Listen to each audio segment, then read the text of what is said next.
Halo semuanya, kembali lagi di channel Osborn bersama aku Sarah sebagai content creator. Sekarang aku lagi sama Kak Zulfa sebagai HR. Sebelumnya boleh perkenalan dulu nih Kak Zulfa, nama panjangnya, job desk pekerjaan kakak sebagai HR di Osborn tuh seperti apa gitu. Dan juga aku nih pernah dengar tentang pilar-pilar nih yang ada di Osborn nih. Kakak bisa dijelasin gak sih itu pilar-pilar yang ada di Osborn tuh apa gitu?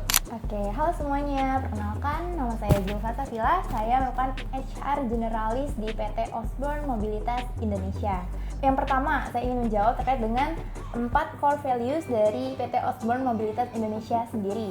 Jadi yang pertama yaitu Osborn memiliki pilar integritas, di mana di perusahaan kami menjunjung tinggi kejujuran, yang mana kejujuran itu sangat penting dalam melakukan pekerjaan sehari-harinya.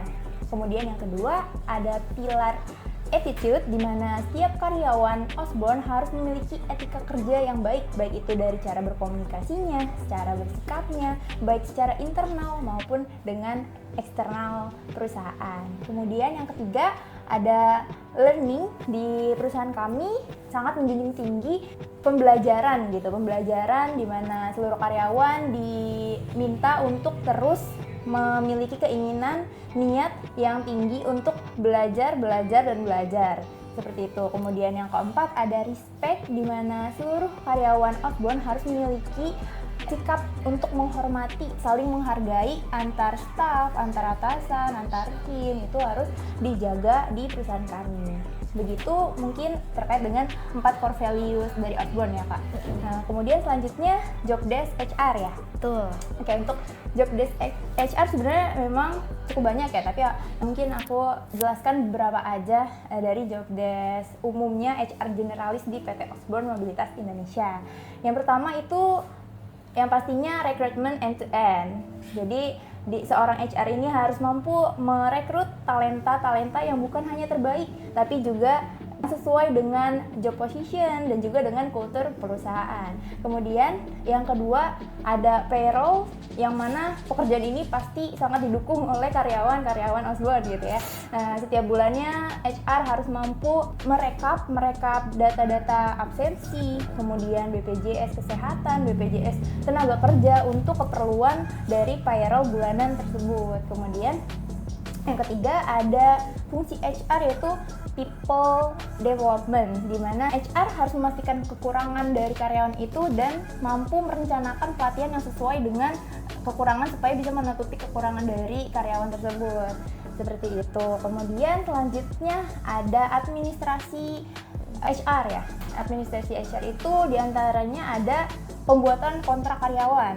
Jadi seorang HR itu harus mampu membuatkan kontrak karyawan, bernegosiasi dengan karyawan maupun calon karyawan, dan juga selain kontrak karyawan mungkin ada beberapa karyawan yang mengajukan surat resign gitu. Dari HR juga harus mampu menghadapi karyawan yang meminta untuk resign gitu. Terus juga jika ada karyawan yang bermasalah Kak, nah seorang HR harus mampu mengeluarkan surat peringatan sebagai bentuk ketegasan gitu, sebagai bentuk ketegasan HR dalam menghadapi orang-orang yang atau karyawan-karyawan yang bermasalah.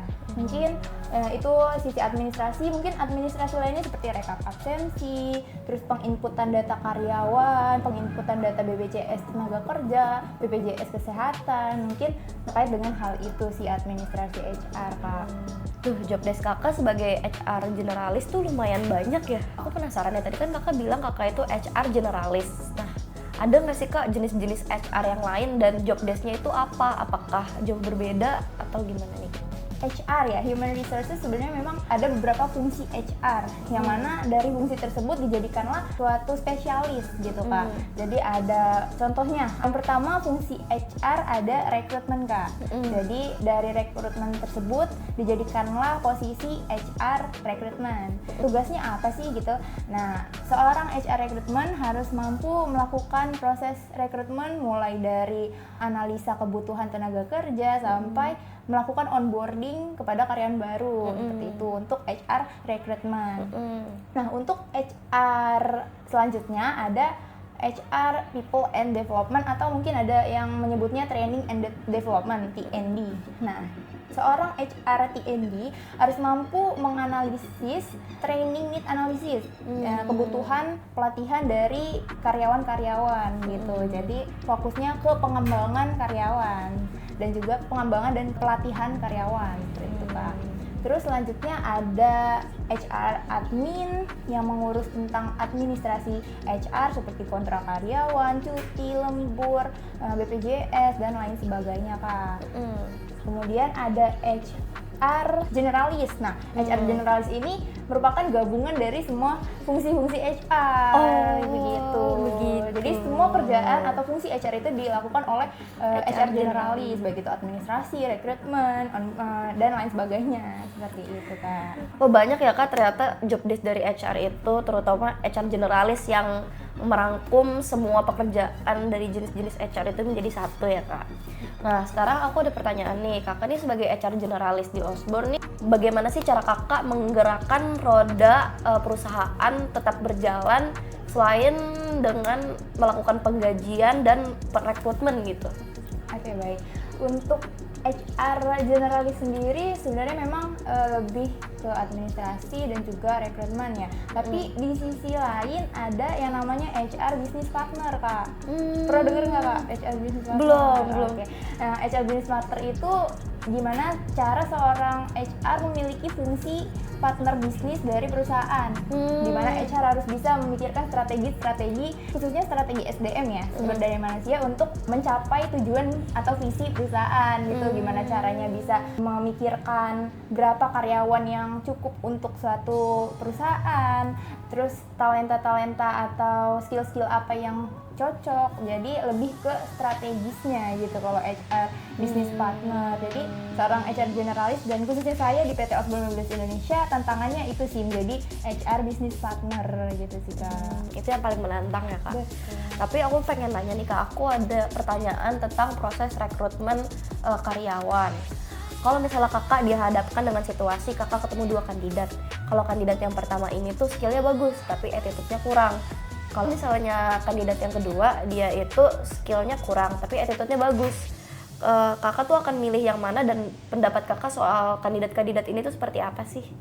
Oke, dari sisi HR lebih pilih yang attitude bagus tapi skillnya kurang, atau skillnya bagus tapi attitude kurang. Nah, menurut pendapat saya sih ya, menurut pendapat saya itu tergantung lamanya seorang HR ini bisa melatih dari karyawan tersebut. Jadi jika memang ada proses yang membutuhkan waktu yang lama, itu mungkin bisa HR memilih untuk skill yang kurang tapi attitude bagus.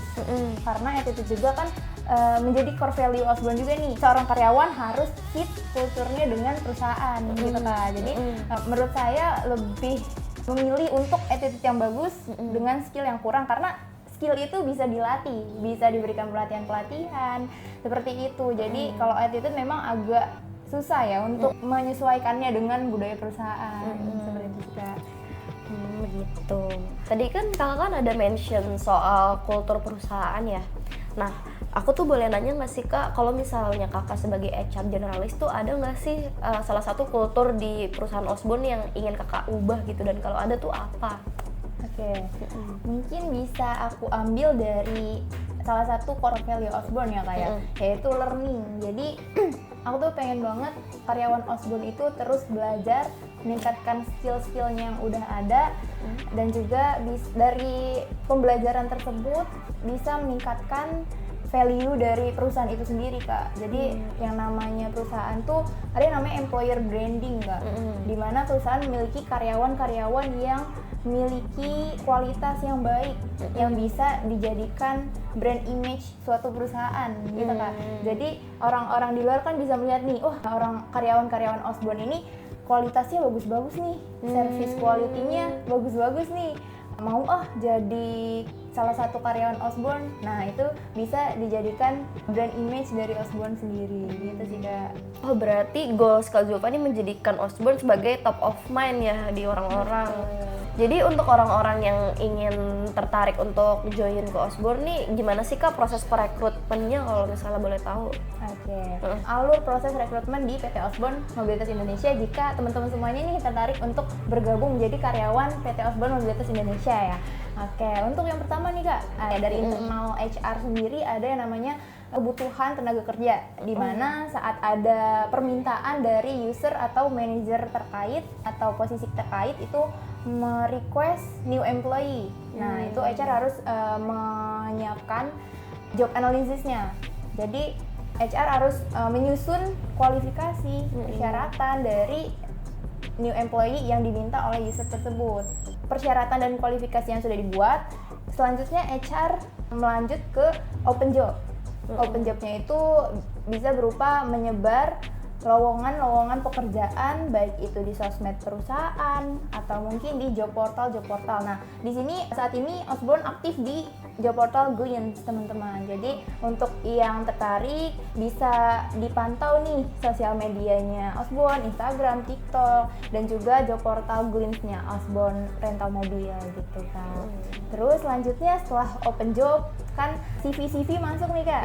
CV dari email, dari job portal itu banyak yang masuk. Nah, tugas HR itu memfilter, men-screening CV tersebut dan mencari kandidat yang terbaik, mulai dari kompetensinya sesuai dengan posisi, skillnya sesuai, dan juga dari CV itu bukan hanya pengalaman juga sih Kak. Jadi seorang HR saat men-screening CV bukan cuma melihat pengalamannya, skill, kompetensi, tapi juga bisa dilihat dari cara menulis CV dari kandidat tersebut gitu. Jadi apakah penulisannya bagus, apa singkat-singkat, itu kan bisa dilihat karakternya dia gitu ya Kak ya.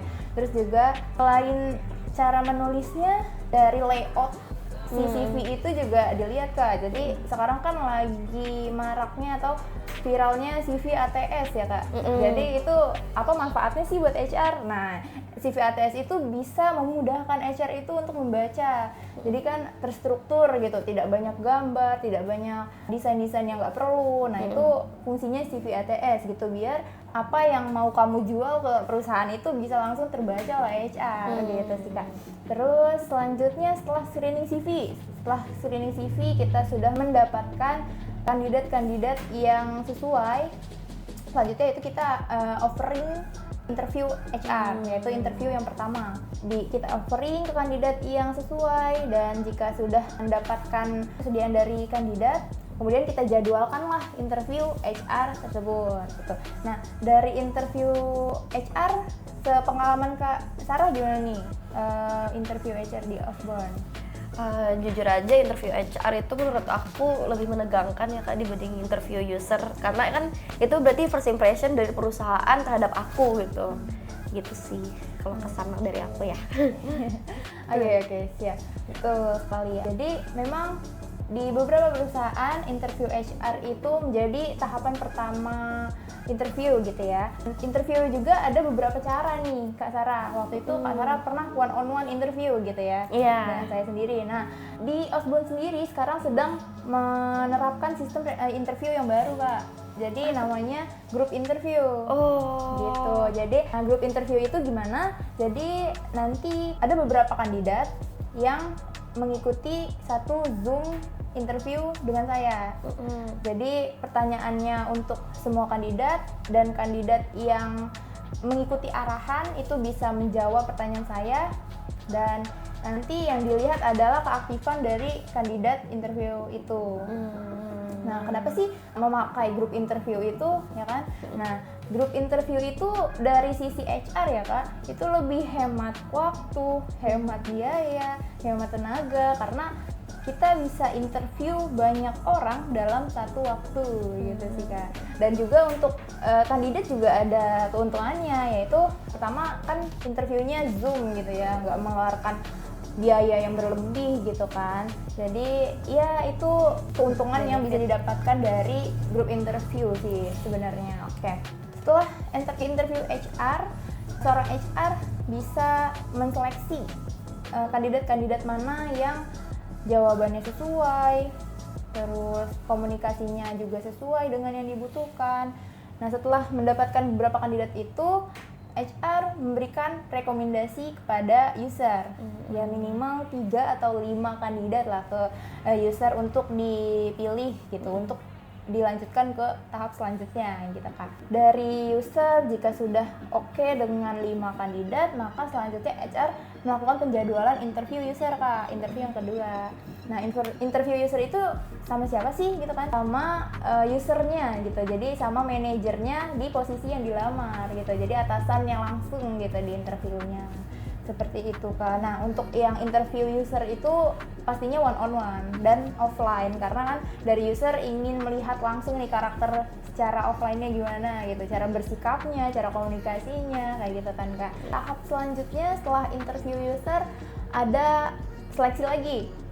Kan tadi dari 5 kandidat udah di interview user kan udah melihat nih gimana yang sesuai, gimana yang cocok, juga technicalnya gimana, pengalamannya yang cocok apa. Nah, seorang user ketika setelah itu memilih minimal 2 kandidat terbaik. Kenapa 2? Karena jika ada kendala di satu kandidat terbaik, maka bisa dialihkan ke kandidat yang kedua gitu kan. Cadangan lah gitu, cadangan kandidat untuk seleksi terakhir lah ya. Mungkin ada beberapa user yang meminta proses psikotes ataupun proses training. Nah, itu tergantung user dari masing-masing posisi gitu kan. Jadi ada yang meminta training, ada juga yang enggak langsung offering gitu. Jadi kalau misalkan memang ada permintaan dari HR memberikan psikotes atau tes-tes tertentu yang terkait dengan posisi, juga training kalau misalkan driver gitu ya Kak, itu kan ada training drive gitu. Setelah sudah diseleksi, HR akan menawarkan posisi tersebut kepada kandidat yang paling terbaik terlebih dahulu Kak. Nah, jika memang kandidat tersebut sudah oke, mau bergabung, nah itu langsunglah dibuatkan penjadwalan onboarding. Itu kalau alur di PT Osborn. Kalau misalkan memang kandidat pertama itu belum sesuai, belum oke, mungkin dia diterima di tempat lain terlebih dahulu gitu ya, kita bisa alihkan ke kandidat cadangan itu.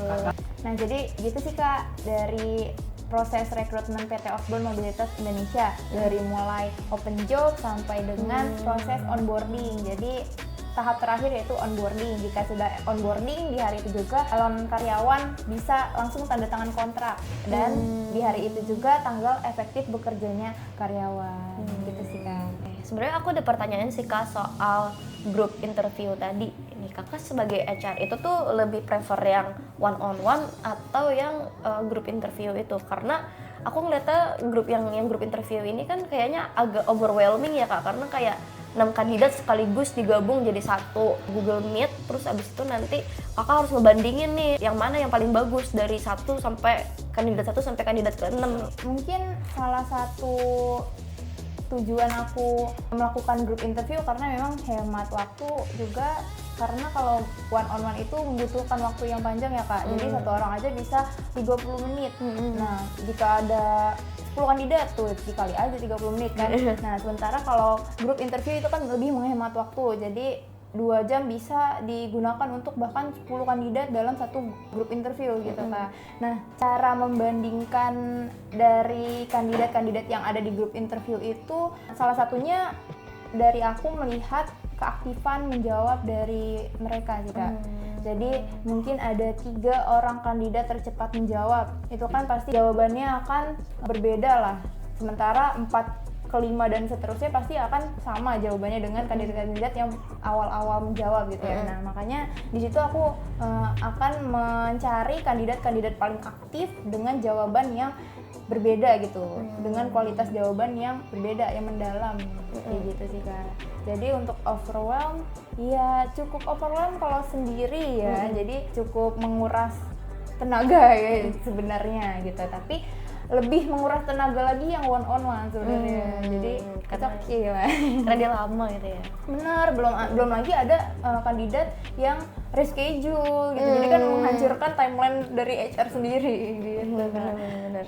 Oke, mungkin segitu aja pertanyaan dari aku untuk Kak Zulfa sebagai HR di Osborn. Terima kasih ya Kak Zulfa sudah menjawab pertanyaan-pertanyaan tentang seputar proses rekrutmen, terus pilar-pilar yang ada di Osborn, terus juga jenis-jenis HR. Sekarang aku jadi tahu. Buat kalian yang ada pertanyaan bisa langsung tulis aja nanti di kolom komentar, nanti Kak Zulfa jawab ya.